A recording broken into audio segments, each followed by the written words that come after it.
Welcome to prime time debate. This is Satish. భారీ వర్షాలకు బుడమేరు పొంగి విజయవాడ నగరాన్ని ముంచెత్తింది. బుడమేరుకు 3 గంటలు పడ్డంతో ఈ భారీ విపత్తు సంభవించింది. చరిత్రలోనే కనివిని ఎరుగని రీతిలో నగర ప్రజలను వరదల కంటే ముందే కన్నుకు లేకుండా చేశాయి. ఎంతో మంది నిరాశ్రులయ్యారు.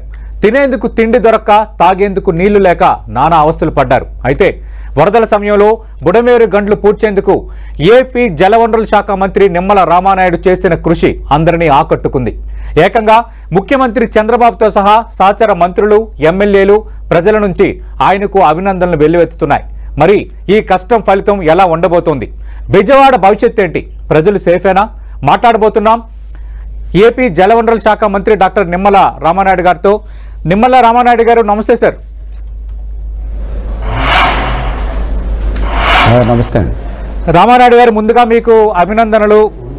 Being a politician, being a PhD scholar, మీరు డాక్టర్ రామానాయుడు ఖచ్చితంగా అంటే ఒక మంత్రిగా, ఒక రాజకీయ నాయకుడిగా, ఒక ప్రజాప్రతినిధిగా ఒక కష్టం వచ్చేటప్పుడు ఏ విధంగా ఆ కష్టం నుంచి ప్రజలను బయటపడేయాలి, ఆ కష్టానికి గల అసలైన కారణాన్ని కనుగొని ఆ కారణానికి సంబంధించి నివారణ దిశగా అడుగులు వేయటం అనేది రియల్లీ అది అనిర్వచనీయం సార్. ముందుగా మీకు 10 టీవీ తరఫున ప్రత్యేకంగా అభినందనలు sir. Okay, thank you sir. Thank you very much. Right Ramanaidu గారు, ఆల్రెడీ 1వ తారీఖు అంటే ఈరోజు 12వ తారీఖు, దాదాపు 10 రోజులకు పైగా అయిపోయింది. ఇప్పుడే కొంత విజయవాడలో సాధారణ పరిస్థితులు నెలకొంటున్నాయి. త్వరితగతిన విజయవాడ మళ్ళీ పాత విజయవాడగా చూడాలని మనం అందరం కోరుకుందాం. ఎందుకంటే 2,75,000 మంది నిరాశ్రులైన పరిస్థితి. ప్రభుత్వం చేయాల్సిన రీతిలో అన్నీ చేస్తూనే ఉంది. అయితే ఇప్పుడు పరిస్థితి ఏంటంటే ఆపరేషన్ బుడమేరు అంటున్నారు. యాక్చువల్గా ఆపరేషన్ బుడమేరుకు సంబంధించి మీరు ఈ 3 గంటలు పూడ్చివేత కార్యక్రమం తీసుకున్నారు. అంటే ఈ 3 గంటలు పూడ్చివేతకు మీరు పడిన కష్టం ఏంటి? ఎలాంటి ఇబ్బందులు ఎదురయ్యాయి? అసలు ఈ 1వ తారీఖు వరద సంబంధించి ఆ రోజు అసలు అర్ధరాత్రి ఏం జరిగింది సార్? ఏదైతే బుడమేరు ఏదైతే ఉందో ఇది బెజవాడ దుఃఖదాయనిగా పిలువబడుతుంది. ప్రతి 15 సంవత్సరాలకి యావరేజ్ని ఒక్కసారి ఇంత పెద్ద మొత్తంలో ఫ్లడ్ వచ్చి ఎఫెక్ట్ అవుతున్నటువంటి పరిస్థితి గత రికార్డ్స్లో చరిత్రలో చెప్తున్నటువంటి పరిస్థితి. అటువంటి స్థితిలో ఏదైతే 31వ తేదీన మరి పెద్ద ఎత్తున ఏదైతే లోకల్ క్యాచ్మెంట్లో కురిసినటువంటి అతి భారీ వర్షాలతోటి మరి బుడమేరు అంటే పొంగి, అంటే జనరల్గా ఏంటంటే బుడమేరు ఏదైతే ఖమ్మం నుంచి ప్రారంభమై ఏదైతే వెలగలేరు రెగ్యులేటర్ వరకు కూడా వచ్చి అక్కడ నుంచి 2 వెర్షన్స్, ఒకటి వెలగలేరు రెగ్యులేటర్ నుంచి డైరెక్ట్గా విజయవాడ టౌన్ మీద నుంచి కుడివాడ మీదుగా కొల్లేరు వరకు పోతూ ఉంది. రెండవది వెలగలేరు రెగ్యులేటర్ నుంచి ఇటు ఏదైతే కృష్ణానదికి డైవర్షన్ ఛానల్ ద్వారా పోతుంది. ఈ రకంగా రెగ్యులేటర్ దగ్గర 2 వేస్కి వెళ్తున్నటువంటి పరిస్థితి. అందులో ఏదైతే వెలగలేరు దగ్గర ఈ డైవర్షన్ ఛానల్ ఏదైతే ఉందో గతంలో 6,000 క్యూసెక్కులకు మాత్రమే కెపాసిటీ ఉంటే దాన్ని ఇటువంటి ఫ్లాష్ ఫ్లడ్స్ని ఎక్స్పెక్ట్ చేసి, అదేవిధంగా ఏదో పోలవరం రైట్ మెయిన్ కెనాల్ నుంచి వచ్చేటువంటి నీటిని కూడా దృష్టిలో పెట్టుకుని 37,500 క్యూసెక్కులకి దీన్ని ఎక్స్టెండ్ చేయాలనేటువంటి ఆలోచనతో ఆ రోజు పనులు చేసి మా తెలుగుదేశం చంద్రబాబు నాయుడు గారి హయాంలో కూడా 2014లో మరి ఆ రోజు 464 కోట్ల రూపాయలు టెండర్లు పిలిచి వర్క్ ఆర్డర్లు ఇచ్చి 3 ఏజెన్సీలు తీసుకొచ్చి 80% పనులు చేసినటువంటి పరిస్థితి వల్ల అది 15,000 క్యూసెక్కుల వరకు కూడా వాటర్ వెళ్ళేటువంటి విధంగా వర్క్స్ చేయబడడం జరిగింది. ఏదైతే దురదృష్టం తర్వాత జగన్మోహన్ రెడ్డి గారి ప్రభుత్వం వచ్చిన తర్వాత 5 సంవత్సరాల్లో కూడా ₹1 పని చేయలేదు, ఒక అరబస్తా సిమెంట్ పని చేయలేదు, ఒక తట్ట మట్టి తీయలేదు. ఇది నేను చెప్పడం కాదు, సాక్షాత్తు 5 సంవత్సరాల్లో అక్కడ పనుల వివరాలు ఏవైతే రికార్డ్సే మనం చెప్తున్నటువంటి పరిస్థితి. అదేవిధంగా ఏదైతే ఇప్పుడు నేను ముందు చెప్పినట్టుగా డైరెక్ట్గా ఏదైతే కొల్లేరులోకి వెళ్ళేటువంటి ఒరిజినల్ ఏర్ ఏదైతే ఉందో మరి అదంతా కూడా లాస్ట్ 5 ఇయర్స్లోనూ కూడా విపరీతంగా ఆక్రమణలకు గురయ్యి మరి అటువైపు కూడా పెద్దగా పోనటువంటి పరిస్థితుల్లో ఆ రోజు మరి 31వ తేదీన దగ్గర 35,000 నుంచి 40,000 క్యూసెక్కుల వరకు కూడా నీరు ఒక్కసారిగా వచ్చినటువంటి పరిస్థితుల్లో ఈ డైవర్షన్ ఛానల్కి 15,000 క్యూసెక్కుల వరకు మాత్రమే పరిమితం ఉండడంతో మరి అటు గేట్లు మేము ఏదైతే డైరెక్ట్గా కొల్లేరు వైపు వెళ్ళేటువంటి గేట్లు ఎత్తినా కూడా అట్లు కేవలం 4,000 5,000 వెళ్ళేటువంటి పరిస్థితి మాత్రమే ఉండడంతో ఆ వాటర్ ఓవర్ఫ్లో అయ్యి ఏదైతే ఈ యొక్క 3 చోట్ల బుడమేరుకు సంబంధించి డైవర్షన్ ఛానల్ మీద 3 చోట్ల గండ్లు పడి ఆ గండ్ల మీదుగా ఈ 1,000 క్యూసెక్కుల నీరు ఇట్లాగా విజయవాడ సిటీ సింగనగర్ని అంతా కూడా ముంచెత్తినటువంటి పరిస్థితి. మేము ఏదైతే 1వ తేదీన చంద్రబాబు నాయుడు గారు అదేవిధంగా మేము కూడా సింగనగర్ ఇవన్నీ కూడా వెళ్ళినప్పుడు అక్కడ ఉన్నటువంటి వాటరు పరిస్థితిని ప్రవాహాన్ని చూసి ఖచ్చితంగా విజయవాడలో మళ్ళీ సాధారణ పరిస్థితులు రావాలని అంటే వీళ్ళకి పూర్వపు పరిస్థితి తీసుకురావాలని అంటే ఆ గండ్ల నుంచి వస్తున్నటువంటి ఆ ప్రవాహాన్ని కంట్రోల్ చేస్తేనే గండ్లను పూడిస్తేనే క్లియర్ అవుతుందనే ఉద్దేశంతో ఆ రోజు చంద్రబాబు నాయుడు గారు ఇచ్చిన ఆదేశాల ప్రకారం నిజంగా ఆ రోజు మాకు వెళ్ళే దారి లేదు. ఆ రోజు 31వ తారీఖు జరిగినటువంటి గండ్లను పూడ్చడానికి 1వ తేదీని పోతే నేను మన భాస్కర్ గారు అదేవిధంగా అక్కడ లోకల్ ఎమ్మెల్యే నైట్ ఇళ్ల మేంచి తిరిగి ఆ బ్రిడ్జి దగ్గరికి అయితే వెళ్ళగలిగాం కానీ ఆ బ్రీచెస్ దగ్గర కూడా మేము కూడా పోలేకపోయాం. ఎందుకంటే దానికి ఉన్నటువంటి బ్రిడ్జి అప్రోచ్లు కూడా కొట్టుకుపోయినటువంటి పరిస్థితి. అటువంటి స్థితిలో మేము ఒక్కటే ఆలోచన చేసాం, అక్కడ ఉన్న ఏజెన్సీని కానీ అదేవిధంగా అక్కడ అధికారులు కానీ ఎట్టి పరిస్థితులైనా సరే ఇది మనం కంట్రోల్ చేయాలి అని ఆ రోజు నుంచి యుద్ధ ప్రాతిపదికన ఆ బ్రిడ్జెస్కి అప్రోచ్లు వేసుకున్నాం. బ్రిడ్జెస్ అప్రోచ్ల తర్వాత అదంతా కూడా ఏదైతే ఉందో బండు అది బ్లాక్ కాటన్ సాయిల్ అయ్యి లారీలు దిగబడిపోవడం లేకపోతే జారిపోవడం, అటువంటి రోజు కూడా వర్షం ప్రతిరోజు కూడా రెయిన్ పడుతూ ఉండేది. అదేవిధంగా ఏదైతే బుడమేరు కూడా ఆ రోజు ఆ వర్షాలకి చాలా స్పాంటేనియస్గా పొంగిపోతూ ఉంది. అక్కడ వర్షాలు పడి 4 గంటల్లో 5,000 క్యూసెక్కులు 8,000 క్యూసెక్కులు 10,000 క్యూసెక్కులు వాటర్ వస్తూ ఉండేది. ఇటువంటి స్థితిలో జనరేటర్లు పెట్టుకుని లైటింగ్ పెట్టుకుని డే అండ్ నైట్ వర్షాల్లో మేము సైతం అక్కడ గొడుగులు పెట్టుకుని నిలబడి, ఎందుకంటే ఒక ప్లానింగ్ ఏదైతే ఆ గళ్ళ దగ్గరికి వెళ్ళాలంటే ఒక 600 మీటర్లు ఏదైతే బండ్ ఉందో ఆ లారీలు దిగిపోతుంటే ప్రతి 40 మీటర్లకి ఒక జేసీబీని పెట్టుకుని అట్లాగా 15 జేసీబీలు దారిలో పెట్టుకుని ఆ వెహికల్ ఎన్నిన వెంటనే మళ్ళీ ఆ దిగబడిపోయినటువంటి రోడ్ని ఆ జేసీబీ సరి చేయడం, ఒకవేళ వెహికల్ దిగబడిపోతే మళ్ళీ జేసీబీతో గెట్టడం, అంటే ప్రతి 40 మీటర్లకి. ఎందుకంటే ఒకే జేసీబీలో అయితే పని జరిగేటువంటి పరిస్థితి కాదు. బ్రిడ్జి దగ్గర నుంచి 500 మీటర్లు కూడా ఫస్ట్ రోజున అయితే బ్యాక్కి వెళ్ళవలసి వచ్చేది లారీలు. అది డిలే అవుతుందని మళ్ళీ రోడ్డుని మళ్ళీ ఆ మట్టి రోడ్డుని మళ్ళీ ఎక్స్టెండ్ చేసి మళ్ళీ గ్రావెల్ వేసుకుని కొన్ని చోట్ల రింగ్ రోడ్లు వేసుకుని ఇట్లాగా ఎన్నో అవరోధాలను ఎదుర్కొని మొదటి బండని అక్కడ కూడా మేము ఫిల్ చేస్తూ ఉంటే మేము తీసుకొచ్చిన మెటీరియల్ కష్టపడి డంప్ చేస్తే ఆ గండిలోంచి వెళ్ళేటువంటి నీటి వేగానికి మళ్ళీ అవి దొర్లిపోయాయి. మళ్ళీ రాళ్ళు సైతం మళ్ళీ దాంతో మళ్ళీ 2 టన్నులు వెయిటేజ్ ఉన్నటువంటి వాటిని కూడా అందులో పోసి ఆ రకంగా చాలా అవరోధాలు ఏర్పడినా కూడా సక్సెస్ఫుల్గా, ఎంత సక్సెస్ఫుల్ అంటే మిలిటరీ వాళ్ళు కూడా ఒక 2 డేస్ ముందు వచ్చారు, ఆర్మీ కూడా 2 డేస్ ముందు వచ్చి అవును ఇంతకు మించి మెథడ్ మాకేమీ కూడా కనపట్టలేదు, వేరే ఆల్టర్నేటివ్ దీన్ని కంప్లీట్ చేయడానికి అవకాశాలు మాకు కనపట్టలేదని అన్నటువంటి పరిస్థితి. వాళ్లే మేము ఏ రకంగా అయితే 3 గంటలను మేము పూడ్చామో వాళ్లే గవర్నమెంట్ ఆఫ్ ఆంధ్రప్రదేశ్ చాలా బ్రహ్మాండంగా పనిచేశారని ఆర్మీ సైతం ప్రశంసించి వాళ్ళు వెళ్ళినటువంటి పరిస్థితి. అంటే ఇట్లా నిజంగా అక్కడ కూర్చుని అక్కడ అడ్మినిస్ట్రేషన్ చేసి అక్కడ ఎందుకు అంత పని చేయవలసి వచ్చింది అని అంటే గండ్లు పూడ్చడం గురించి కాదు అక్కడ కూర్చున్నది. నేను ఏదైతే ఆ గండ్లు కనుక మనం పూడ్చకపోతే అక్కడ 6 లక్షల మంది ప్రజల జీవితం ఆ గండ్ల మీద ఆధారపడి ఉంది. విజయవాడ సిటీ అక్కడ ఆధారపడి ఉంది. ఆ ఉద్దేశంతో వాళ్ళందరికీ రిలీఫ్ రావాలి, 6 లక్షల మంది ఇళ్ళలోంచి నీళ్లు బయటికి పోవాలంటే ఇక్కడికి వచ్చేటువంటి నీళ్లను ఆపడమే ఒక మార్గం. ఎందుకంటే ఒక రైతు బిడ్డగా నేను పనిచేస్తున్నాను. అందుకే నిలువుకు చాలా మంది అడిగారు, మీరు అక్కడే అలా నిలబడి అట్లా ఎంత స్టామినా ఎక్కడదని. ఎందుకంటే నాకు చిన్నప్పటి నుంచి రైతు బిడ్డగా అలవాటు. నేను పొలాల్లో పని చేసుకున్నప్పుడు నుంచుని పని చేసుకున్నాం, లేకపోతే కష్టపడి నేను పని చేసుకుంటాం. 2 రోజులు 3 రోజులు చెరువుల దగ్గర, ఇట్ల దగ్గర, కాలువల దగ్గర. అంటే మా నేపథ్యం కూడా గోదావరి జిల్లాలు కాబట్టి తెల్లారు లేస్తే మేము వాటర్తో ఉంటాం.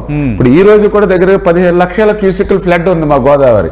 మేము మొన్న లాస్ట్ అవుతే 22లో అవుతే 23 లక్షలు చూసాం. అంటే నిత్యం గోదావరి ఏటిగొట్లని కాపాడుకోవడం కానీ, కాలగొట్లు కాపాడుకోవడం కానీ, ఇవన్నీ కూడా మాకు నిత్యం ఈ అడ్డుగట్లు వేయడం ఇవన్నీ అలవాటు.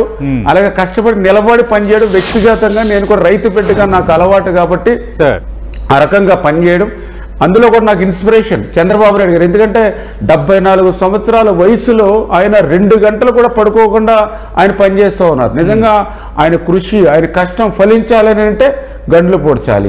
అదేవిధంగా లోకేష్ గారు కూడా ఎప్పటికప్పుడు మాకు మానిటరింగ్ చేస్తూ డ్రోన్ కూడా ఏర్పాటు చేసి ప్రతి 1 అవర్కి కూడా లైవ్ ద్వారా కూడా అక్కడ ఎన్ని క్యూబిక్ మీటర్లు వాళ్ళు మెటీరియల్ డంప్ చేశారు, ఎన్ని మీటర్లు ఫ్రంట్కి వెళ్ళిందని ఆయన కూడా ఎప్పటికప్పుడు మాకు డైరెక్షన్స్ ఇవ్వడం. 2 టైమ్స్ డైరెక్ట్ గానే ఆయన ఫీల్డ్కి రావడం. ఇట్లా ఇవన్నీ కూడా సమన్వయం చేసుకుని ఆ ఏజెన్సీ సహకారంతో, అధికారుల సహకారంతో వర్షాల్లో ఎవరైతే, ఎందుకంటే మా దగ్గర 20-30 జేసీబీలు, 60-70 లారీలు, పెద్ద ఎక్విప్మెంట్, భారీ వర్షం, ఎవరు కూడా కనీసం విశ్రాంతి లేకుండా భారీ వర్షం. ఎందుకంటే నేను ఆ ఏజెన్సీ కూడా చెప్పేవాడిని లంచ్ కూడా వర్కింగ్ లంచ్ కింద. ఎందుకంటే మధ్యలో ఒక హాఫ్ అన్ అవర్ 1 అవర్ ఆగినా సరే లారీ లాగిపోయి ఎక్కడెక్కడ వాళ్ళ ఫీల్డ్లోనే ఏదైతే లారీ డౌన్ చేసుకున్నప్పుడు, లేకపోతే లారీలో ఎగుమతి చేసుకునేటప్పుడు కొంచెం భోజనాలు టిఫిన్కి టైం తీసుకుని తప్ప దాని గురించి కూడా హాఫ్ అన్ అవర్ కూడా మన టైము వదలడానికి లేదు. ప్రతి నిమిషం కూడా మనకి ఇంపార్టెంట్ అని ఇట్లా ఎవ్రీ మినిట్ మేము పనిచేసి ఆ 3 గంటలని కూడా విజయవంతంగానే పూర్తి చేయగలిగాం. లేకపోతే అన్నమయ్యని వదిలేసేటువంటి పరిస్థితి ఉండేది. వాస్తవంగా చెప్పాలంటే గత ప్రభుత్వం లాంటిది ఈ రోజు ఉంటే, గతంలో ఉన్నటువంటి ముఖ్యమంత్రి ఈ రోజు ఉంటే అన్నమయ్యని ఏ రకంగా అయితే గాలికి వదిలేశారో అదేవిధంగా ఈ రోజు కూడా మరి ఈ బుడమేరును కూడా అట్లానే వదిలేసేవారు. కానీ ఇది పని చేసేటువంటి ప్రభుత్వం, పట్టుదలతో ఉన్నటువంటి ప్రభుత్వం, ఇది ప్రజా ప్రభుత్వం కాబట్టి రామనాయుడు గారు, చంద్రబాబు నాయుడు గారి దగ్గర నుంచి ఇక్కడ కార్యకర్త వరకు కూడా కష్టపడి రక్షించుకోగలిగారు. Right Ramanaidu garu, really you done a great job and good job sir. Life long మీ ప్రొఫైల్లో మీరు గుర్తించుకోదగ్గ లక్ష్యం ఇది. ఒక సాహస యాత్ర లాగే ఒక సాహస లక్ష్యాన్ని మీరు కంప్లీట్ చేశారు. అయితే ఈ 3 గంటలు పూర్తి చేశారు కాబట్టి ఇక విజయవాడ ప్రజలు సేఫ్గా ఉండొచ్చా? భవిష్యత్తులో ఇంక విజయవాడకు ఎలాంటి ఇబ్బంది లేదని రిలాక్స్ అవ్వచ్చా? లేదు, ఏదైతే ఇప్పుడు గంటలు ఏవైతే పడి ఆ యొక్క వరద నీరు యథేచ్ఛగా విజయవాడ మీదకి వచ్చేస్తూ ఉందో దాని వరకు ఇప్పుడు మనం కంట్రోల్ చేసి ప్రస్తుతానికి బుడమేరు నుంచి ఆ ప్రమాదం లేకుండా బెజవాడని మనం కాపాడగలిగేగలం. ఇది ఫస్ట్. 2, ఇప్పుడు మేము గంటలను కూడా పూడ్చిన తర్వాత దీన్ని ఇంకా హైట్కి, అదేవిధంగా ఇంకా స్ట్రెంగ్త్కి, ఎందుకంటే మేము యుద్ధ ప్రాతిపదిన ఆ రోజు మరి త్వరగా పూర్తి వాటర్ను కంట్రోల్ చేయాలి కాబట్టి సింగిల్ లైన్లో అంటే ఒక 15 అడుగుల 20 అడుగుల వెడల్పునే మేము వేసుకుని వెళ్ళాం. అది కూడా పెద్ద పెద్ద బండరాళ్ళు ఉపయోగించడం వల్ల కొద్దిగా లోపల గ్యాప్స్ కొద్దిగా ఉండి సీపేజ్ అంటే అంతకుముందు 5,000 నుంచి 9,000 క్యూసిక్లు ఆ గంటల నుంచి పడేటువంటి స్థాయి నుండి మేము 3 గంటలను పూడ్చిన తర్వాత చూస్తే ఒక 500 క్యూసిక్లు ఆ నీరు ఏదైతే ఉందో అది సీపేజ్ అయినటువంటి పరిస్థితి. దాంతో మళ్ళీ మెగా ఎన్సీసీ ఆ ఏజెన్సీల సహకారంతో కూడా మళ్ళీ జియోమాట్స్ ఇవన్నీ పెట్టి అది కంట్రోల్ చేసాం. దానివల్ల 500 క్యూసిక్స్ నుంచి 50-60 క్యూసిక్లు మాత్రమే సీపేజ్ చాలా నేరోకి తీసుకొచ్చినటువంటి పరిస్థితి. ఆ సీపేజ్ని కూడా కంట్రోల్ చేయాలనే ఉద్దేశంతో ఏదైతే మేము 3 గళ్ళు ఏదైతే పూడ్చామో ఆ 3 గళ్ళకి కూడా ప్యారలల్ గా అంటే మధ్యలో ఒక 10 అడుగులు గ్యాప్ వదిలి మళ్ళీ 2వ బండను ఫామ్ చేసుకుని దానికి ప్యారలల్ గా ఆ 2 బండ్లకి మధ్యన బ్లాక్ కాటన్ సాయిల్ నేనటి నుంచి తీసుకొచ్చి మధ్యలో ఆ బ్లాక్ కాటన్ సాయిల్ ఫిల్ చేస్తూ ఉన్నాం. అంటే ఈ రకంగా అట్లా బ్లాక్ కాటన్ స్ట్రెంగ్తన్ చేస్తే ఆటోమేటిక్గా రేపు 0%. ఎందుకంటే ఈరోజు ఆ బుడమేరు నుంచి కాపాడటమే కాదు, రేపు పట్టిసీమ నీరు కూడా ఏదైతే ఈ యొక్క డైవర్షన్ ఛానల్ నుంచి పవిత్ర సంఘం కృష్ణానదికి కలవాలి కాబట్టి ఖచ్చితంగా జాగ్రత్తలు తీసుకోవాలనే ఉద్దేశంతో ఆ రకంగా ఆ సీపేజ్ నరికెట్టి దాన్ని ఇంకా హైట్ కూడా అంటే యాక్చువల్ హైట్ కూడా ఇంకా రావాలి. ఈ కంప్లీట్ పనులు కావడానికి ఇంకొక 3-4 డేస్ టైం పడుతుంది. ఈ సీజన్ వరకు కూడా మనం 100% మనం విజయవాడని రక్షించుకోగలుగుతాం. ఏదైతే ఈ బండను కూడా ఇంకా నెక్స్ట్ సీజన్లో అంటే సమ్మర్లో ఈ జనవరిలోకి వచ్చిన తర్వాత అవసరమైతే ఇంకా ఎక్కువ స్ట్రెంగ్త్, ఎందుకంటే మేము ఏదైతే గళ్ళు పుడిచామో ఎప్పుడు కూడా ఫ్లడ్ వచ్చినప్పుడు అక్కడే గళ్ళు పడుతుంది. లాస్ట్ టైం వచ్చినప్పుడు కూడా 2009లో అదే ప్లేస్ లో గండ్లు పడినాయి. ఎందుకంటే దీనికి ఆపోజిట్ ఏదైతే ఉందో పులివాగు గండ్లు పడి ఆ వాటర్ కూడా దీనికి డైరెక్ట్ అటాక్ అవుతుంది.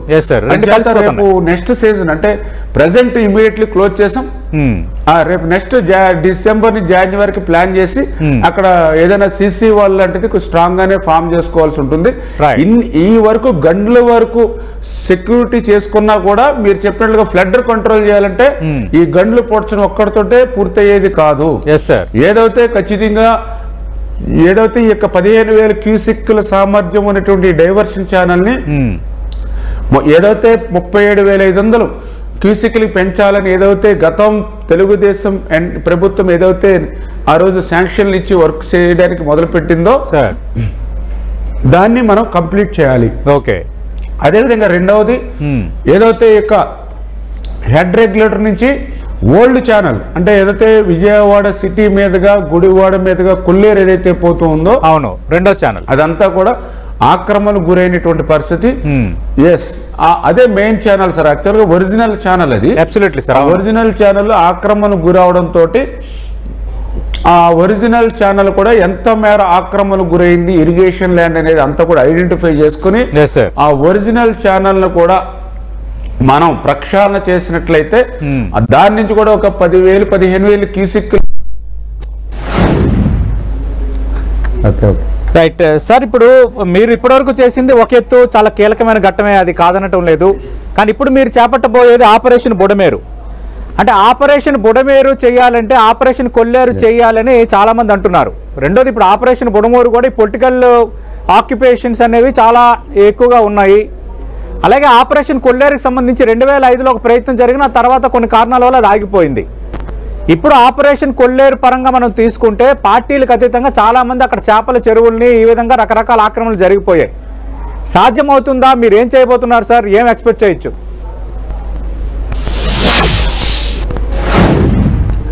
ఏదైతే ఇప్పుడున్నది ఒక ఎన్డీఏ ప్రభుత్వం ఏదైతే ఉందో ఇది ప్రజా ప్రభుత్వం. ఇందులో కూడా చంద్రబాబు నాయుడు గారు ఒక పరిపాలన దక్షత ఉన్నటువంటి వ్యక్తి. అందులో కూడా పర్టికులర్ గా ఇరిగేషన్ కి పెద్ద పేటేసినటువంటి ప్రభుత్వం ఇది. ఆంధ్రప్రదేశ్ రాష్ట్రంలో ఆ రోజు ఎన్టీ రామారావు దగ్గర నుంచి చంద్రబాబు నాయుడు గారు ఇరిగేషన్ కి ఎందుకు నేను ఈ మాట చెప్తున్నానంటే నేను ఇరిగేషన్ శాఖ మంత్రిగా బాధ్యతలు స్వీకరించిన తర్వాత కూడా చూసా. ఆ రోజు 14-19 5 సంవత్సరాల్లో మాకు కేవలం 7 లక్షల కోట్ల బడ్జెట్ 5 years లో మొత్తం బడ్జెట్ ఉంటే అందులో 72,000 కోట్లు ఓన్లీ ఇరిగేషన్ పెట్టాం. కానీ 19-24 జగన్ ప్రభుత్వానికి 5 సంవత్సరాల్లో 12 లక్షల కోట్ల బడ్జెట్ ఉంటే వీళ్ళు పెట్టింది 42,000 కోట్లు, అందులో ఖర్చు పెట్టింది 19,000 కోట్లు. అంటే ఏ రకంగా వీళ్ళు ఇరిగేషన్ ని అస్తవ్యస్తం చేశారు.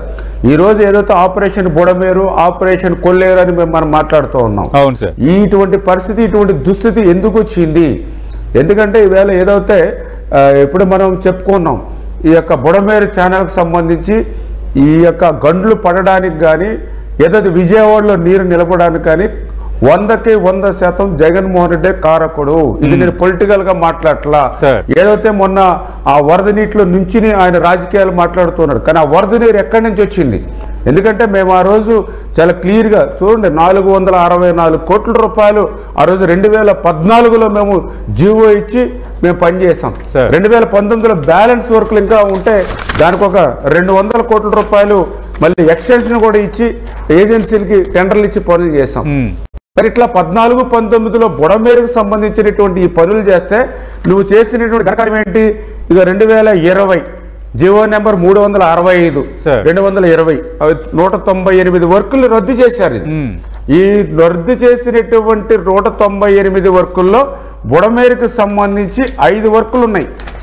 ఏదైతే ఈ యొక్క 5 వర్కులు అంటే నేను ఎందుకు చెప్తున్నానంటే ఈ మాదిరిగా ఆ రోజు అధికారంలోకి వచ్చిన తర్వాత బుడమేరుకు సంబంధించిన పనులకి కొత్తగా మీరు గ్రాంట్లు ఇవ్వక్కర్లా, టెండర్లు పిలవక్కర్లా, కంటిన్యూ ఉన్నటువంటి పనులు కూడా మీరు చేయనివ్వకుండా అర్ధాంతరంగా పనులన్నీ నిలిపేయడం ఈ రోజు ఆ గండ్లు పడడానికి కారణం కాదా? ఆ రోజు ఈ పనులు చేసుంటే ఆ గండ్లు పడి ఉండేవి కాదు, విజయవాడకి ఒక చుక్క నీరు కూడా వచ్చి ఉండేది కాదు. అంచేత ఈ యొక్క బుడమేరు గండ్లు పాపం జగన్మోహన్ రెడ్డిది. అందుకే ఈ రోజు ఏదైతే చంద్రబాబు నాయుడు గారు అటువంటి పొరపాట్లు పునరావృతం కాకూడదు అనేటువంటి ఆలోచనతో మేము భవిష్యత్తు కార్యాచరణ కూడా రూపొందించుకోగలిసాం. ఏదైతే ఇప్పుడు నేను చాలా క్లియర్ గా చెప్పాం, ఏదైతే బుడమేరు ప్రక్షాళన అంటే ఏదైతే బుడమేరు ఆపరేషన్ అది ఏ నేమ్ ఏదైనా మేము చాలా క్లియర్ గా ఏదైతే బెజవాడ దుఃఖదాయని పిలువబడేటువంటి ఆ బుడమేరుకి ఆ పేరు చెరిపేసేటువంటి విధంగా లక్షలాది మంది ప్రజలకి ఇటువంటి కష్టం రేపు భవిష్యత్తులో రాకుండేటువంటి విధంగా అయితే ఖచ్చితంగా మేము ఒక యాక్షన్ ప్లాన్ తీసుకుంటాం. ఎందుకంటే ద ఫస్ట్ మా ప్రయారిటీ ఈ రోజు గడ్లు పూడ్చడం, అదేవిధంగా ఎవరైతే ప్రజలు ఇబ్బందులు ఉన్నారో వాళ్ళకి సహాయ కార్యక్రమాలు అందించడం, ఈ రెండు కూడా సక్సెస్ఫుల్ గా విత్ ఇన్ డేస్ లోనే మేము క్లియర్ చేసాం. ఇప్పుడు మా దృష్టి అంతా కూడా 100% కూడా ఆ బుడమేరు ప్రక్షాళన. అందులో కూడా పర్టికులర్ గా నేను కూడా చెప్పడం జరిగింది 2 ways. ఏదైతే డైవర్షన్ ఛానల్, ఎందుకంటే ఇది ఏదైతే హెడ్ రెగ్యులేటర్ దగ్గర నుంచి వెలగలేరు హెడ్ రెగ్యులేటర్ దగ్గర నుంచి కేవలం 11 కిలోమీటర్లే ఇక్కడ కృష్ణా నది. అంచేత ఆ 11 కిలోమీటర్లో కూడా ఇప్పుడున్నటువంటి 15,000ని 37,500కి ఎక్స్టెండ్ చేసి లైనింగ్ చేసినట్లయితే ఒక 50% వచ్చినటువంటి ఫ్లడ్ వాటర్ ని కృష్ణా నదికి మనం డైవర్ట్ చేయగలుగుతాం. Okay. Next second original part ఏదైతే ఉందో ఆక్రమణకు గురైందో 100కి 100% ఆక్రమణ అయితే గుర్తించి వాటిని క్లియర్ చేసి, ఎందుకంటే ఏదో 10 మంది కోసం 100 మంది ఇబ్బందులు పెట్టేటువంటి పరిస్థితి ఉండదు. లాస్ట్ 5 సంవత్సరాల వైసీపీ ప్రభుత్వం ఇష్టానుసారంగా కొంతమంది అయితే రియల్ ఎస్టేటర్ల మాదిరిగా అక్కడ ఇరిగేషన్ భూములు కూడా అమ్ముకున్నటువంటి పరిస్థితి, కొన్ని చోట్ల అయితే పక్క సర్వే నెంబర్లు వేసుకుని రిజిస్ట్రేషన్ కూడా చేసుకునేటువంటి పరిస్థితి ఆ ఏరియాలో ఇప్పుడిప్పుడే రిపోర్ట్స్ ద్వారా మాకు వస్తూ ఉంది. అంచేత ఏదైతే ఆ యొక్క హెడ్ రెగ్యులేటర్ దగ్గర నుంచి ఎనికేపాడు వరకు కూడా ఏదైతే ఆక్రమణలు గురయ్యో దగ్గర ఇరిగేషన్ ల్యాండ్ ఒక 400-500 ఎకరాలు ఆక్రమణలు గురైనట్టుగా కబ్జా అయినట్టుగా కనిపిస్తున్నటువంటి పరిస్థితి. దాన్ని అంతటిని కూడా క్లియర్ చేసుకోవడం, అదేవిధంగా మీరు చెప్పినట్లుగా ఎనికేపాడు నుంచి కొల్లేరు వరకు ఏదైతే ఉందో రూటు, ఆ రూట్ కూడా గతంలో ఈ జగన్మోహన్ రెడ్డి రద్దు చేసినటువంటి ఏదైతే ఆ యొక్క 4 ఏజెన్సీ వర్క్స్ ఏవైతే ఉన్నాయో వాటిని కూడా మళ్ళీ పునరుద్ధరించి ఆ యొక్క కొల్లేరు వరకు కూడా డైరెక్ట్ గా వాటర్ పోయేటువంటి విధంగా ఈ రకంగా 2 ఛానల్స్ కూడా డెవలప్ చేసుకుంటే 100% కూడా బెజవాడికి ముప్పు ఉండదు. ఇది నెంబర్ 1. రెండవది ఇప్పుడు ఏదో మీరు చెప్తూ ఉన్నారు కొల్లేరుకు సంబంధించి నిన్న చంద్రబాబు నాయుడు గారు కూడా ఏదైతే ఏలూరులో కూడా ప్రత్యేకించి కొల్లేరుకు సంబంధించినటువంటి గ్రామాల ప్రజలతో కూడా మాట్లాడడం జరిగింది. ఏదైతే కొల్లేరుకు సంబంధించి దగ్గర నోటిఫైడ్ గానీ నాన్ నోటిఫైడ్ గానీ దగ్గర 100 మేజర్ మైనర్ డ్రైన్స్ వస్తూ ఉన్నాయి. దానికి వెళ్ళేటువంటి ఉప్పుటేరు మార్గం ఏదైతే ఉందో 100 మీటర్లు సముద్రంలోకి వెళ్ళేటువంటి మార్గం ఉంది. ఆ 100 మీటర్లు కూడా కొంతమేర ఆక్రమణలకు గురవడం ఒకటి. రెండవది ఏదైతే అక్కడ ఈ విక్కస్ ఇది కూడా బాగా ఎక్కువ మొత్తంలో ఉంటే చాలా వరకు గత 5 సంవత్సరాల్లో కనీసం ఆ విక్కస్కి తీసినటువంటి పాపాన పోలేదు. 5 సంవత్సరాల్లో ఒక్క తట్ట మట్టి కూడా కొల్లేరు ఉప్పుటేరుకి వెళ్ళేటువంటి మార్గంలోనే కాదు, ఆంధ్రప్రదేశ్ రాష్ట్రంలో ఏ కాలువలో అయినా ఏ డ్రైన్లో అయినా ఎక్కడైనా ఒక తట్ట మట్టి తీసినట్టుగా చెప్పమారండి గత ప్రభుత్వాన్ని జగన్మోహన్ రెడ్డిని. 5 సంవత్సరాలు మెయింటెనెన్స్ వదిలేశారు. అది మాకు ఈవేళ తడిపి మోపుడైనటువంటి పరిస్థితి. అయినప్పటికీ కూడా ఏదైతే కొల్లేరుకి సంబంధించి ఆ 100 మీటర్ల వే ఏదైతే ఉప్పుటేరు ఏదైతే ఉందో దాని ఆక్రమణలు కానీ అదేవిధంగా అక్కడ డీసిల్టింగ్ కానీ అక్కడ ఉండే కిక్కిస్ కానీ ఏదైతే ఉందో దాన్ని క్లియర్ చేసుకోవడం ఒకటి. అదేవిధంగా దగ్గర అనేవి చాలా పెద్ద చర్చనీయాంశంగా ఉన్నాయి కొల్లేరుకి సంబంధించి. మీరు కనుక సీరియస్ గా ఇది చేయగలిగితే అటు బుడమేరు సంబంధించిన ఒక సమస్య తీరుతుంది, అలాగే కొల్లేరుకి సంబంధించి దాన్ని సస్టైన్ చేయడానికి అవుతుంది. అంటే ఆపరేషన్ బుడమేరు అని మీరు చేపట్టినా బట్ ఆపరేషన్ బుడమేరు అనేది ఆపరేషన్ కొల్లేరు కూడా దారి తీస్తుంది కాబట్టి 2 కీలక లక్ష్యాలు పూర్తవడానికి ఛాన్స్ దొరుకుతుంది. అంటే ఎన్ని రోజుల్లో ఇవి మీరు పూర్తి చేసే అవకాశం ఉంది? లక్ష్యం ఏమైనా పెట్టుకుంటున్నారా సార్? చేస్తాం. ఎందుకంటే ఇప్పుడు ఏదైతే గత ప్రభుత్వం చేసినటువంటి పాపాలు ఈ రోజు అందరికీ శాపాలుగా మానేటువంటి పరిస్థితి ప్రజలకు కూడా. ఈవేళ మేము ఇరిగేషన్ని పరిగెత్తించాలంటే ఈవేళ మా ఇరిగేషన్ శాఖలోనే 18,000 కోట్లు ఈవేళ బిల్స్ పెండింగ్ లో పెట్టి ఉన్నటువంటి పరిస్థితి. ఏదైతే ఈవేళ ఆంధ్రప్రదేశ్ రాష్ట్రాల్లో దగ్గర 10 లక్షల కోట్లు అప్పులు మేము తీర్చాలి, దానికి వడ్డీలు కట్టుకోవాల్సినటువంటి పరిస్థితి. ఒక పక్కన అంటే మొత్తం లూటీ చేసేసినటువంటి పరిస్థితుల్లో మళ్ళీ ఇవన్నీ కూడా ఆర్థిక పరిస్థితిని గాడిలో పెట్టుకోవాలి. మళ్ళీ ఈ యొక్క వ్యవస్థలన్నింటినీ నిర్వీర్యమైన వ్యవస్థలన్నింటినీ కూడా మళ్ళీ గాడిలో పెట్టాలి.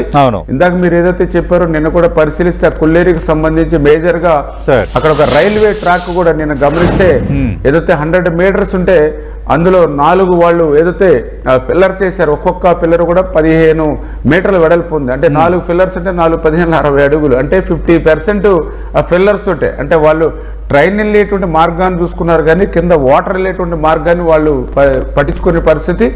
గత ప్రభుత్వం ఇరిగేషన్ శాఖ నిర్లక్ష్యంగా ఆ ఫ్లోని వాళ్ళు ఆపుతున్నా కూడా ఆ యొక్క డిజైన్ యాక్సెప్ట్ చేయకుండా ఉండాలి. అంటే ఎటువంటి పొరపాట్లు ఎన్నో గత ప్రభుత్వం చేసింది. మళ్ళీ దాన్ని ఎట్లా కరెక్ట్ చేయాలి, ఎట్లా మళ్ళీ మనం ఆల్రెడీ కన్స్ట్రక్షన్ అయిపోయిన దాన్ని మళ్ళీ ఎట్లా వెనక్కి తీసుకురావాలి. అంటే నేను ఎందుకు చెప్తున్నానంటే ఏదో విధ్వంసం అంటే పోలవరము, విధ్వంసం అంటే అమరావతి కాదు, బుడమేరు కూడా జగన్ పాలలో విధ్వంసానికి గురైనటువంటి పరిస్థితి దుస్థితి. ఓన్లీ కొల్లేరు ఓకే, అక్కడ వరకు ఆ పాయింట్ వేరు. కానీ బట్ ఏంటంటే బుడమేరు ఆపరేషన్ అంటే ఒక కొల్లేరుతో పాటు ముందు అసలు ఈ వాటర్ ని అంటే ఏదైతే హెడ్ రెగ్యులేటర్ కి ఒక 40,000 క్యూసిక్లు నీరు వస్తే అది బెజవాడ మీదకి పోకుండా కొల్లేరుకి పోవాలి, ఇటు కృష్ణా నదికి పోవాలి. అంచేత ముందు ఈ 2,000ని కనుక మనం ఏదైతే వెడల్పు చేసుకుని ఆ వాటర్ మార్గాన్ని కనుక రామానాయుడు గారు అయితే నెక్స్ట్ సెకండ్ రామానాయుడు గారు ఇంకా విజయవాడ ప్రజల నుంచి సీలోకి పోవాలి. ఇక విజయవాడ ప్రజలు నిశ్చింతగా ఉండొచ్చా, హ్యాపీగా ఇంకా ఊపిరి పీల్చుకోవచ్చా, భవిష్యత్తులో ఇంకెలాంటి కష్టము ఉండదన్న అంచనా పెట్టుకోవచ్చా?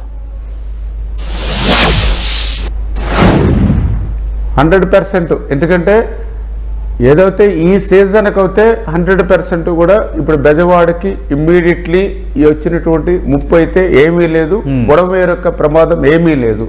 అయితే ఫ్యూచర్ లో ఏదైతే ఈ 40,000 క్యూసిక్లు ఏదైతే వచ్చిందో ఆ వరద నీటిని పంపించాలని అంటే ఖచ్చితంగా ఈ 2 పనులు కూడా సాధ్యం కావాలి. ఏదైతే డైవర్షన్ ఛానల్ అండ్ ఏదైతే ఆ యొక్క హెడ్ రెగ్యులేటర్ నుంచి ఎనికేపాడు మధ్య ఉన్న ఆక్రమణలు ఏవైతే ఉన్నాయో అవి 2, మూడవది ఎనికేపాడు నుంచి కొల్లేరు వరకు రూట్. ఈ 3 క్లియర్ చేసుకున్నప్పుడే 100% బెజవాడికి ముప్పు తొలగుతుంది. అంచేత ఈ 3 పనుల్ని మనం ఇప్పుడు ఇమ్మీడియట్లీ స్టార్ట్ చేస్తే అన్ని ఎకనామికల్ గా ఆర్థికంగా అన్ని కూడా సెట్ చేసుకుని ఆక్రమణ కూడా తొలగించాలని అంటే మళ్ళీ అక్కడ ఎవరైతే ఉన్నారో వాటిని అన్నిటి కూడా ఐడెంటిఫై చేస్తూ ఉన్నాం.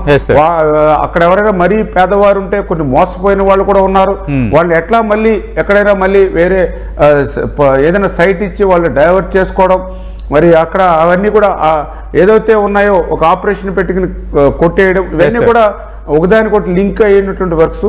ఇవి కూడా సీజనల్ గా చేసేటువంటి పనులు. ఇప్పుడు డైవర్షన్ ఛానల్ కూడా ఇప్పుడు మనం ఎక్స్టెండ్ చేయాలని అంటే ఓన్లీ ఒక 2 months లోనో 3 months లోనో 5 నెలలోనో అయిపోయేటువంటి వర్క్లు కాదు.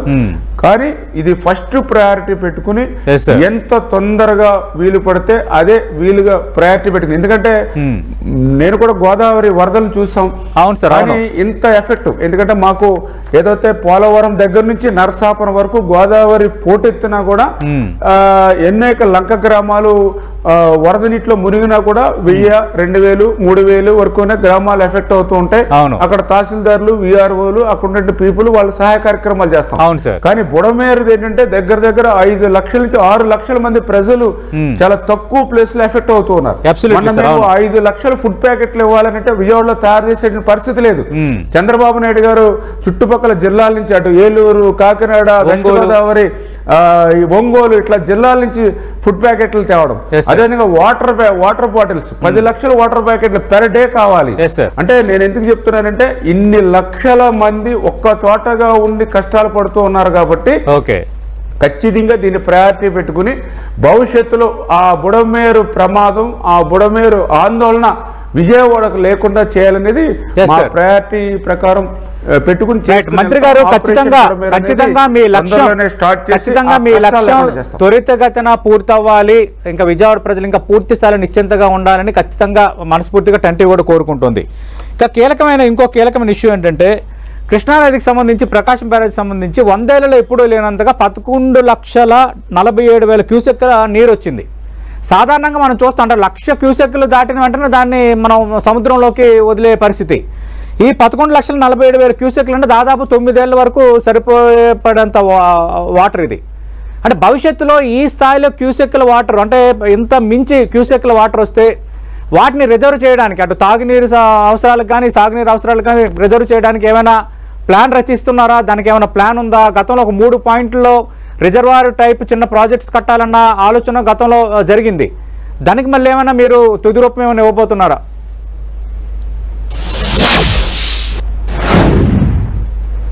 చాలా మంచి ఐడియాస్ చెప్తూ ఉన్నారు. కాకపోతే మీ మీడియా కూడా సహకరించాలి ఇటువంటి ప్రజాప్రభుత్వం అధికారంలో ఉండడానికి. ఎందుకంటే గత 5 సంవత్సరాల్లో మరి అటువంటి రాక్షస ప్రభుత్వం రాక్షస పాలనకి మీ మీడియా కూడా కొంత వంత పాడినటువంటి పరిస్థితి ఉంది. ఇప్పుడు ఏదైతే మేము అధికారంలోకి వచ్చి 3 నెలల్లోనే ఇప్పుడు ఏమేం పనులు చేయాలనేది మాకు ఒక టాస్క్ ఇస్తా ఉన్నారు. 5 సంవత్సరాల్లో మొద్దు నిద్రపోతున్నటువంటి ప్రభుత్వాన్ని మీరు ప్రశ్నించలేదు. తాడేపల్లి రాజప్రసాద్ వదిలి బయట వచ్చినటువంటి ముఖ్యమంత్రిని మీరు ప్రశ్నించలేదు. 144 సెక్షన్లు పెట్టుకుని 30 యాక్ట్లు పెట్టుకుని రామానాయుడు గారు అంటే నేను చెప్తున్నాను వాటర్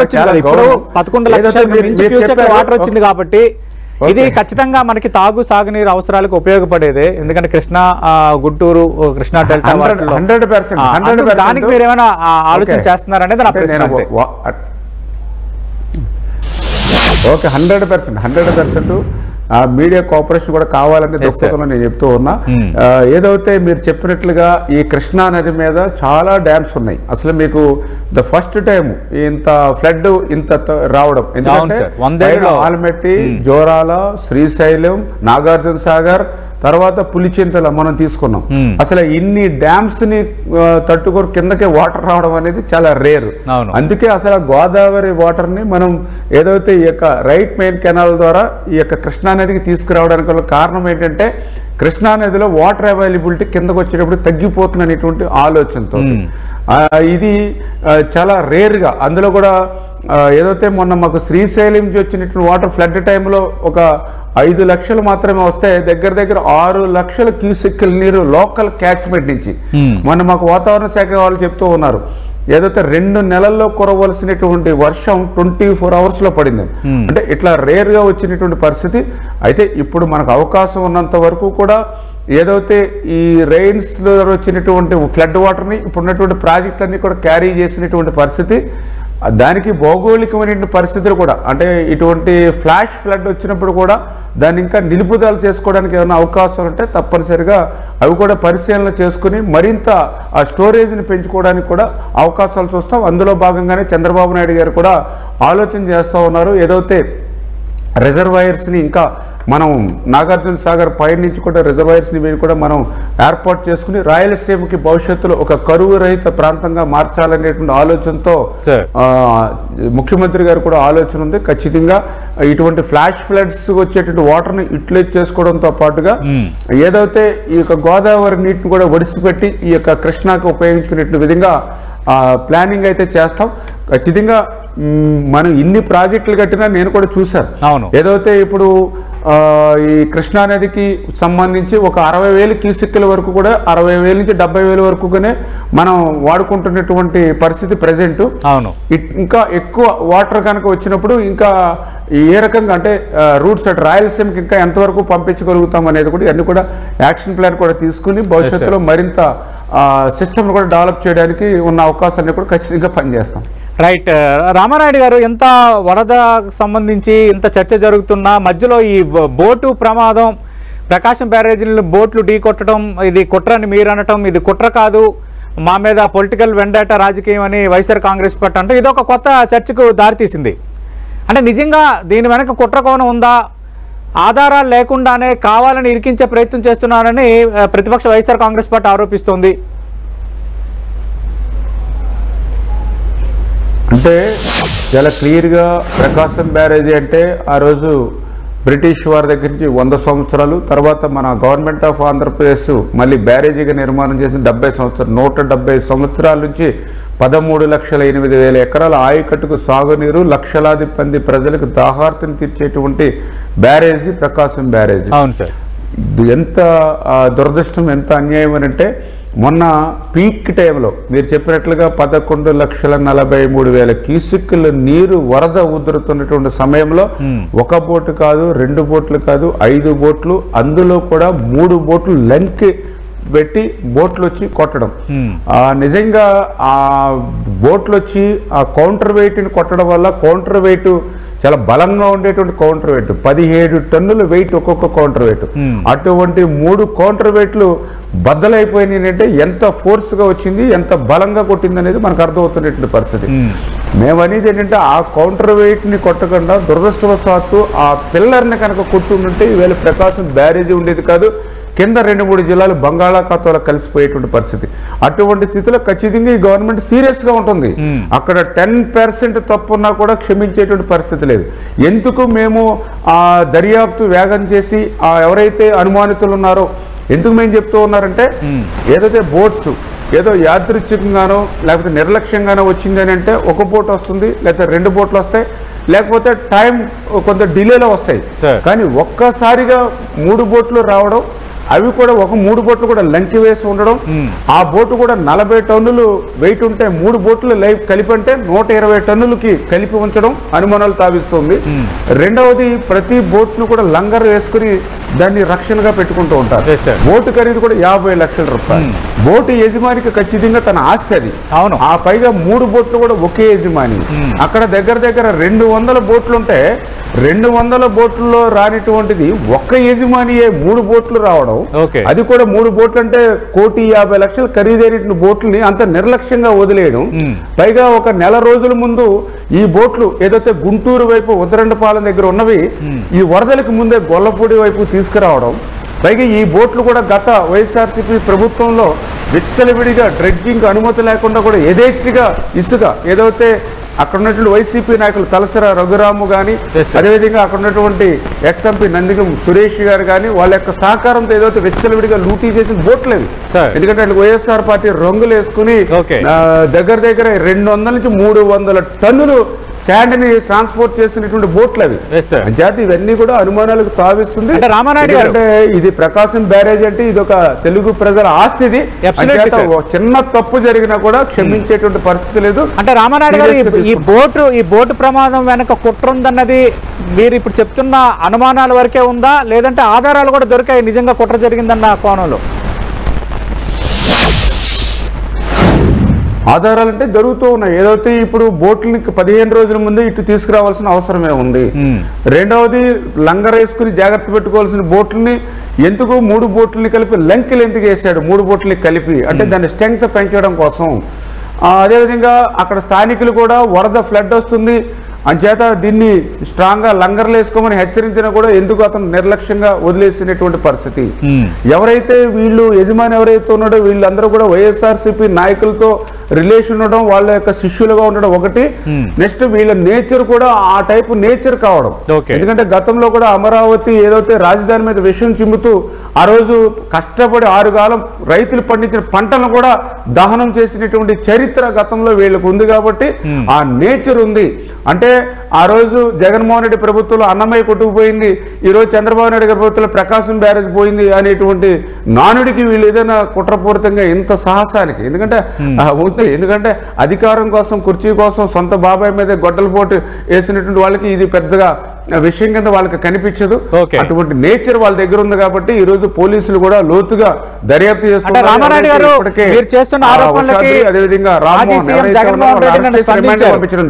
ఇలా దీంట్లో ఎలాంటి కుట్ర లేదు, మేము అధికారం కోల్పోయి దాదాపు 3 నెలలు అవుతోంది. అలాగే అటు మీరు చెప్తున్న యజమానులు మరో ఒక యజమాని రామ్మోహన్ మీ పార్టీ ఎన్ఆర్ఐ విభాగం అధ్యక్షుడు కోమటి జయరాంకు స్వయాన సోదరుడి కొడుకు అవుతాడని నిన్న మాజీ సీఎం జగన్మోహన్ రెడ్డి అంటున్నారు. ఇప్పుడు ఏదైతే జగన్మోహన్ రెడ్డి ఆయన నోరిప్పితేనే అబద్ధాలు, నోరిప్పితేనే అసత్యాలు. ఇప్పుడే నేను చాలా క్లియర్గా చెప్పాం, ఏదైతే తలసెల రఘురామ్కి ఆయన మేనల్లుడని, అదేవిధంగా ఏదైతే వాళ్ళ అవినీతి పత్రిక ఒకటి ఉంది, రోత పత్రిక ఒకటి ఉంది, రోత ఛానల్ ఉంది, వాటిలో అబద్ధాలు అసత్యాలు, ఏదైతే లోకేష్ గారికి ఫోటో ఒకటి పెట్టి దాన్ని ఎడిటింగ్ చేసి వాళ్ళు ఇదిగో లోకేష్ గారికి తెలుగుదేశం పార్టీకి సన్నిహితుడు అని చెప్పడం. నిన్ననే నేను వీడియో పెట్టి నిన్న మీ మీడియా ద్వారా చూపించాం.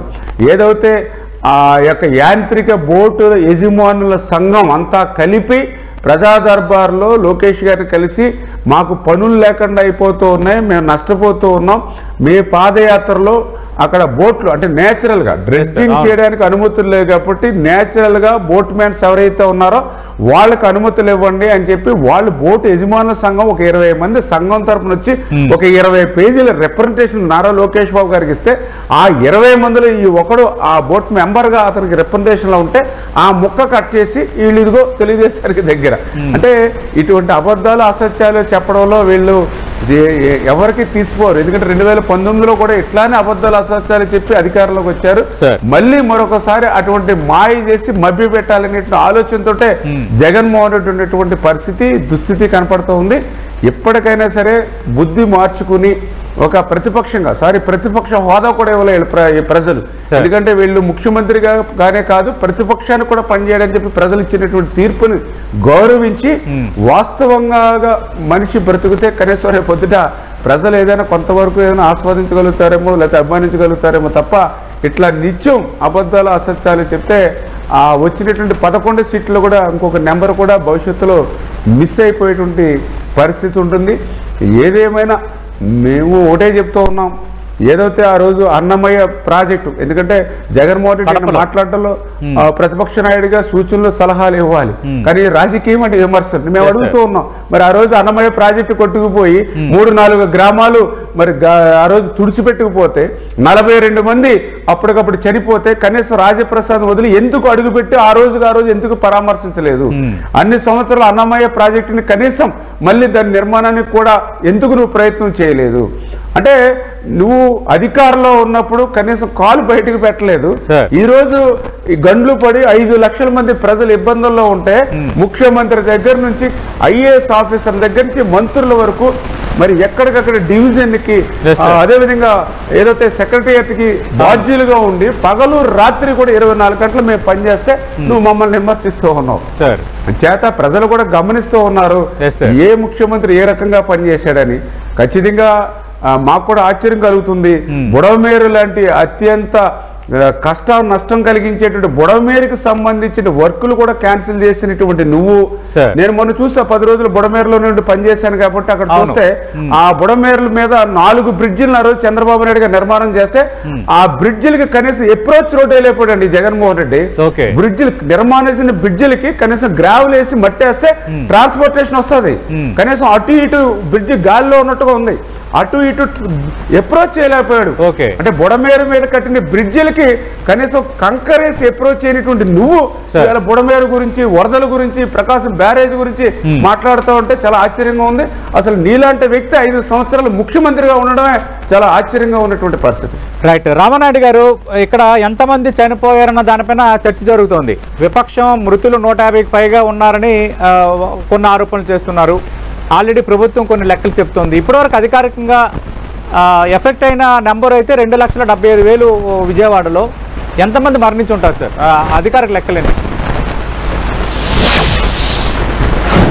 అంటే ఇప్పుడు ఏదైతే విపత్తు శాఖ ఏదైతే ఉందో వాళ్ళు అదేవిధంగా వాళ్ళందరూ కూడా కోఆర్డినేట్ చేసి ఆ యొక్క ఎంత నష్టం జరిగింది, ఎంతమంది చనిపోయారు, ఎంతమందికి ఎట్లా ఎమ్యునేషన్ ఇవ్వాలి అనేది అంతా కూడా జరుగుతూ ఉంది. ఇవన్నీ కూడా అవి కోఆర్డినేట్ చేసుకుని కరెక్ట్గా అది ఎంత ఉందని చెప్పగలుగుతారు. జనరల్గా మనకున్నటువంటి ప్రాథమిక అంచనా ప్రకారం మొన్న ఒక 30-40 వరకు కూడా అని రఫ్గా నాకున్నటువంటి, ఎందుకంటే నాకు దాని మీద నేను గత 10 రోజుల నుంచి ఇరిగేషన్ శాఖ మీద ఇట్ల మీద ఉన్నట్టు ఒక 42 వరకు కూడా నెంబర్స్ని ఐడెంటిఫై చేయడం జరిగింది. ఇంకా అడిషనల్గా ఇంకా ఏమన్నా దృష్టిలోకి రాని ఉన్నదా లేకపోతే ఇంకా ఏమన్నా అనేది ఖచ్చితంగా వాళ్ళని ఎట్లా వాళ్ళ కుటుంబాలను ఆదుకోవాలి, ఎట్లా వాళ్ళకి ఇంకా మనం సర్వీస్ ఇవ్వాలనే దాని మీద కూడా ఆలోచన చేయడం జరుగుతుంది. ఈ ప్రభుత్వం పనిచేసే ప్రభుత్వం, అందుకే ఏదైతే బైక్స్ కానీ కార్లు కానీ ఏదైతే ఇంట్లో ఉన్నటువంటి ఎలక్ట్రానిక్ గూడ్స్ కానీ ఎవరైతే నష్టపోయారో వాళ్ళకు కూడా చంద్రబాబు నాయుడు గారు కూడా ఆ బ్యాంకర్స్తో కూడా మాట్లాడడం జరిగింది. వాళ్ళు ఇన్సూరెన్స్ ఉంటే 100% క్లియర్ చేయడానికి, ఇన్సూరెన్స్ లేకపోతే ఎవరైతే ఆ కంపెనీస్ ఎవరైతే ఉంటారో ఆ కంపెనీస్తో కూడా రివ్యూస్ పెట్టి మీరు CSR ఫండ్స్ నుంచి వాళ్ళకి ఫ్రీగా సర్వీస్ కానీ అదేవిధంగా ఏదైతే రీప్లేస్మెంట్ ఇన్స్ట్రుమెంట్స్ ఏవైతే ఉంటాయంటే 50% సబ్సిడీతో ఇస్తామన్నారు. 50% సబ్సిడీతో కాదు, దీన్ని స్పెషల్ కేసు తీసుకుని 100% వాళ్ళకి ఫ్రీగానే మీ CSR నుంచి ఇవ్వండి అని చెప్పి ఆ కంపెనీలతో కూడా మాట్లాడడం జరిగింది. వాటికి తోడుగా మేము కూడా ప్రతి వస్తువుకి కూడా క్యాలిక్యులేట్ చేసుకుని కొంత అంటే వాళ్ళకి జరిగినటువంటి నష్టాన్ని కష్టాన్ని 100% మేము చేయలేకపోయినా 100% కొంత ఆదుకోవాలనేటువంటి తలంపుతోటి చంద్రబాబు నాయుడు గారు ఉన్నారు. నిన్న కూడా మీరు చూశారు, ఏదైతే ప్రతి ఎకరానికి కూడా 10,000 మీరు కూడా దయవుంచి ప్రజలకు కూడా మీ ద్వారా కూడా తెలియజేయాలి. ఎందుకంటే గతంలో రైతు నష్టపోతే పంట నష్టపోతే తిత్లీ తుఫాన్ వచ్చినప్పుడు హెక్టార్కి 20,000 రూపాయలు ఇచ్చాం. తిత్లీ తుఫాన్లో 20,000 ఇచ్చాం హెక్టార్కి చంద్రబాబు నాయుడు గారు. తర్వాత వచ్చినటువంటి జగన్మోహన్ రెడ్డి గారి ప్రభుత్వం ఖర్చులు పెరుగుతున్నాయి కాబట్టి ఆ 20,000ని 25,000 30,000 చేస్తాడని అనుకున్నాం. కానీ ఆయన అధికారంలోకి వచ్చాక దాన్ని రివర్స్ లో 16,000కి తగ్గించి ఇన్పుట్ సబ్సిడీ ఇచ్చాడు. మొన్న ఎన్నికల ముందు ఒక 6 నెలల ముందు ఒక 1,000 రూపాయలు పంపించాడు. అంటే 4,000 తగ్గించి 1,000 రూపాయలు పెంచి 17,000 ఇచ్చాడు. కానీ నిన్న చంద్రబాబు నాయుడు గారు రాష్ట్రానికి ఇన్ని కష్టాల్లో ఉన్నా అప్పుల్లో ఉన్నా డబ్బులు లేకపోయినా హెక్టార్కి 25,000 రూపాయలకి ఒక్కసారిగా పెంచి ఇస్తున్నామని అంటే జగన్మోహన్ రెడ్డి ప్రభుత్వానికి చంద్రబాబు నాయుడు గారి ప్రభుత్వానికి పనిచేసేటువంటి ప్రభుత్వానికి పనికి మాలిన ప్రభుత్వానికి ఎంత తేడా ఉందో అదే ఒక ఉదాహరణ. మేము 20,000 ఇస్తే నువ్వు పెంచడం మానేసి తగ్గించినటువంటి వ్యక్తి ఎట్లా మాట్లాడగలుగుతాడండి రైతుల గురించి జరిగిన నష్టం గురించి? ఈవేళ ఇంత కష్టం ఉన్నా నష్టం ఉన్నా మేము ఈవేళ ఇంత పెంచిస్తూ ఉన్నాం. సామాన్యమైన విషయంగా దయవుంచి ప్రజలు కూడా అర్థమయ్యేటువంటి విధంగా మీరు మీడియా కూడా కోరుతూ ఉన్నాం. డెఫినెట్లీ థ్యాంక్ యూ రామానాయుడు గారు. నిజంగా ఈ బుడమేరు గంటలు పూడ్చివేత అలాగే భవిష్యత్ ప్రణాళికకు సంబంధించి మీరు కానీ ప్రభుత్వం కానీ చేస్తున్న కృషి ఖచ్చితంగా అనిర్వచనీయం. అదే సందర్భంలో మీరు కూడా ఈ భౌగోళిక శాస్త్రంలో PhD చేశారు, రైతు బిడ్డగా. ఈ బుడమేరుకు సంబంధించి ఈ పనిని ఒక యజ్ఞంలా చేపట్టడం అనేది రియల్లీ ఇట్స్ ఒక కేస్ స్టడీ. మీరు అన్నట్టుగా భవిష్యత్తులో అసలు విజయవాడకు ఎప్పుడు కూడా ఈ సమస్య లేకుండా ఉండడానికి మీరు అనుకుంటున్న ప్రణాళికలు వేగవంతం అవ్వాలి, అవి ఖచ్చితంగా నిర్విఘ్నంగా పూర్తి అవ్వాలని టెంటివ్ కూడా మనస్ఫూర్తిగా కోరుకుంటుంది. అలాగే ఆకస్మిక వరదలు వచ్చేటప్పుడు దానికి ప్రణాళికాబద్ధంగా మరింతగా ప్రభుత్వం ఇంకా మరింత దృష్టి పెట్టాల్సిన అవసరం ఉందన్న ఒక చర్చ కూడా జరుగుతున్నప్పుడు మీరు కూడా అన్నారు ఇలాంటి ఇబ్బందులు ఎదురయ్యాయి కాబట్టి ఇంకా భవిష్యత్తులో ఇంకేమేమి సెటరేట్ చేసుకోవాలన్న దానిపైన కూడా ముఖ్యమంత్రి ఆలోచన చేస్తున్నారని, ఖచ్చితంగా ఆ ప్రభుత్వం ఆ దిశగా అడుగులు వేయాలని టెంటివ్ కూడా మనస్ఫూర్తిగా కోరుకుంటుంది. Sir thank you. ఇంత బిజీ షెడ్యూల్లో కూడా మీ విలువైన సమయాన్ని టెంటివ్ కేటాయించినందుకు. ఇది ఆంధ్రప్రదేశ్ రాష్ట్ర జలవనరుల మంత్రి నిమ్మల రామానాయుడు గారితో టెంటివ్ ఎక్స్క్లూజివ్ ఇంటర్వ్యూ. విజయవాడ ఇక ఊపిరి పీల్చుకో అంటూ జలవనరుల మంత్రి రామానాయుడు చాలా స్పష్టమైన హామీ ఇస్తున్నారు. ఇప్పటికైతే ఈ సీజన్లో ఎలాంటి ఇబ్బంది లేదు, భవిష్యత్తులో ఇబ్బంది లేకుండా పక్కా ప్రణాళికతో ముందుకు వెళ్ళబోతున్నాం. ఆపరేషన్ బుడమేరు, ఆపరేషన్ కొల్లేరుని చాలా స్పీడప్ చేయాలని ముఖ్యమంత్రి చంద్రబాబు నాయుడు చాలా కృతనిశ్చయంతో ఉన్నారు. రాబోతున్న రోజుల్లో ప్రకాశం బ్యారేజీకి వచ్చే ఎక్సెస్ వాటర్ని ఏ విధంగా వాడుకోవాలి, ఏ విధంగా రిజర్వ్ చేయాలి, ఏ విధంగా రాయలసీమకి మిగతా ప్రాంతాలకి ప్రకాశంలో వెనకబడిన ప్రాంతాలు ఏ విధంగా పంపించాలన్న దానిపైన కూడా దాని మీద ఒక గ్రౌండ్ వర్క్ జరుగుతుందంటున్నారు. ఇది prime time 10 TV special interview.